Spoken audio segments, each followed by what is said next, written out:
Sir. నమస్తే అమ్మా. మీ పేరు సార్? మా పేరు రామాంజులు. ఎక్కడి నుంచి వచ్చారు సార్? తిరుపతి నుంచి వచ్చాము. అంటే ఏం చేస్తుంటారు సార్? ఏ సమస్య మీద వచ్చారు మీరు? మేము ప్రభుత్వ జూనియర్ కళాశాలలో ఎయిడెడ్ సెక్టార్ నుంచి విలీనమైనటువంటి సిబ్బంది తరఫున వచ్చాము. గత ప్రభుత్వం మమ్మల్ని ప్రభుత్వంలో విలీనం చేసి దాదాపుగా 3 సంవత్సరాలు పూర్తి అయినప్పటికీ మా సమస్యలను ఎక్కడ వేసిన గొంగళి అక్కడే ఉన్నట్లుంది. గత ప్రభుత్వానికి సంబంధించినటువంటి విద్యాశాఖ మంత్రి గారిని కానీ ఇతర అధికారులను కానీ అనేకసార్లు మేము కలిసి విన్నవించడం జరిగింది.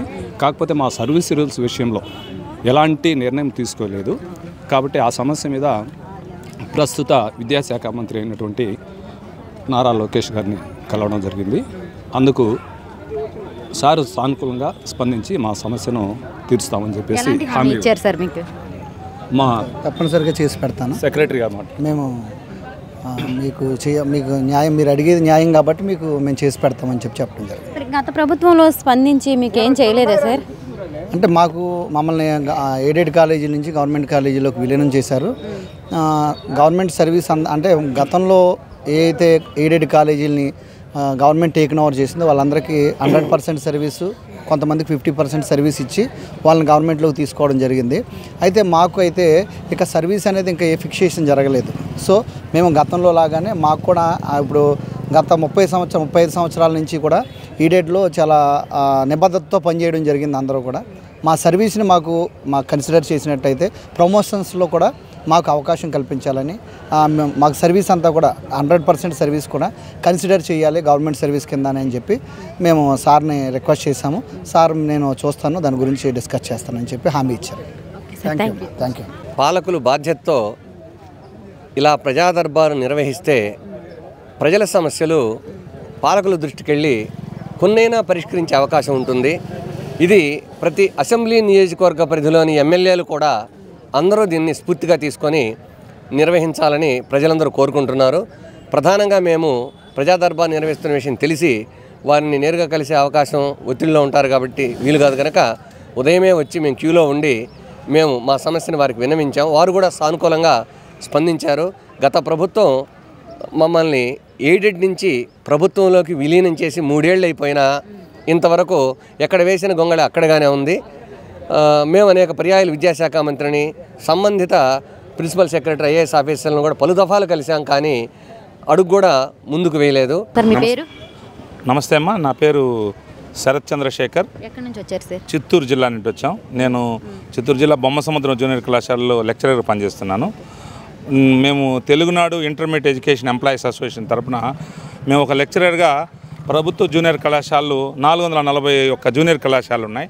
దాంట్లో దాదాపు చదువుతున్నటువంటి 300 లక్షల మంది ఫస్ట్ ఇయర్, 4 లక్షల మంది సెకండ్ ఇయర్ స్టూడెంట్స్కి గత ప్రభుత్వం అంటే వైఎస్ఆర్సీపీ గవర్నమెంట్లో ఉన్నప్పుడు మధ్యాహ్న భోజన పథకాన్ని ఆపేసింది. దాని కారణంగా లక్షలాది మంది విద్యార్థులు ఆకలి కడుపులతో పూర్తి ప్రభుత్వ జూనియర్ కళాశాల చదువుకోలేక అర్ధాంతరంగా తన చదువులు ఆపేశారు. 2014లో తెలుగుదేశం ప్రభుత్వం ఉన్నప్పుడు మేమే తెలుగుదేశం ప్రభుత్వంలో మధ్యాహ్న భోజన పథకాన్ని ప్రభుత్వ జూనియర్ కళాశాలలో పేదవారు, బలహీన వర్గాలు చదువుతున్నారు కాబట్టి ప్రవేశపెట్టమని మేము నారా చంద్రబాబు నాయుడు గారిని అడగడం జరిగింది. అడిగిన వెంటనే వారు ప్రవేశపెట్టడం జరిగింది. అయితే 2019లో దాన్ని ఆపేయడంతో ప్రభుత్వ జూనియర్ కళాశాలలో చదువుతున్న విద్యార్థుల సంఖ్య తగ్గిపోయింది. కాబట్టి మేమందరం కూడా మళ్ళా కూడా ఈరోజు సీఎం గారిని కలుస్తున్నాం. విద్యాశాఖ మంత్రి నారా లోకేష్ గారిని కలిసి మేమందరం కూడా అసోసియేషన్ సభ్యులు కూడా మేము ఒక సామాజిక బాధ్యతగా లెక్చరర్లుగా మా సమస్యలు కాకుండా విద్యార్థులు ప్రభుత్వ జూనియర్ కళాశాలలు అనేటువంటి 50 సంవత్సరాల వ్యవస్థలో బలోపేతం కూడా వాళ్ళ మధ్యాహ్న భోజనాన్ని, మిడ్ డే మీల్స్ని ప్రవేశపెట్టాలని మేమందరం కూడా డిమాండ్ చేస్తున్నామ్మా. మీరు జగన్మోహన్ రెడ్డి గారిని కోరుకోలేదు సార్? కదా, మాజీ జగన్మోహన్ రెడ్డి గారిని కూడా కోరాము. వారు అమ్మఒడి వస్తూ ఉంది కదా, కాబట్టి మళ్ళీ మిడ్ డే మీల్స్ అనేటువంటి దాంతో అది రిప్రజెంటేషన్ కన్సిడర్ కాలేదు. మేమైతే అమ్మఒడి అనేటువంటిది అది కామన్గా అందరికి ఇస్తున్నారు. ఈ సెంట్రల్ స్కీమ్, అది సెంట్రల్లో మధ్యాహ్న భోజనం అనేది +2 వరకు పెడుతున్నారు. కానీ ఒక ఆంధ్రప్రదేశ్లో మాత్రమే ఈ ఇంటర్మీడియట్ ఫస్ట్ ఇయర్ సెకండ్ ఇయర్కి పెట్టడం లేదు. కాబట్టి సెంట్రల్ గవర్నమెంట్ న్యూ ఎడ్యుకేషన్ పాలసీలు ఇచ్చేటువంటి అన్ని స్కీములు కూడా +2 వరకు, అంటే 1 to +2 వరకు పెట్టాలి. ఆంధ్రప్రదేశ్లో మాత్రం ఇవ్వడం లేదు. దాన్ని పూర్తిగా కూడా ఏదైతే స్కూల్ బ్యాగులు అయితేనేమి, షూ అయితేనేమి, స్కాలర్షిప్లు అయితేనేమి, మధ్యాహ్న భోజనం కూడా ఇవ్వాలని మేము డిమాండ్ చేస్తున్నాం. మీరు కలిసారండి లోకేష్ గారు? కలిసాం. సానుకూలంగా స్పందించారా? మీరు ఇచ్చిన రిప్రజెంటేషన్ పట్ల మేము పరిశీలిస్తాం, దీన్ని డిస్కస్ చేసి మేము ఉన్నాం కదా, మేము చేస్తాము. అని అన్నారు. మరి చేస్తారనుకుంటున్నారా? 100% మేము గతంలో ఇచ్చాం ఈ రిప్రజెంటేషన్. సేమ్ మీకు ఈ గతంలో మేము ఇచ్చిన రిప్రజెంటేషన్ ఇవ్వడం, వారు దానికి స్పందించి చేసిన తర్వాత చంద్రబాబు నాయుడు గారికి సన్మానం కూడా చేయడం జరిగింది మేము. కాబట్టి ఇప్పుడు కూడా చేస్తారనే అభిలాషను, లక్షలాది మంది పేద బతుకుల ఆకలి తీర్చాలని కూడా మేము ఒక సామాజిక అయ్యవారు, మేమందరూ కూడా లెక్చరర్స్, మా యొక్క మేము వెళ్తాం.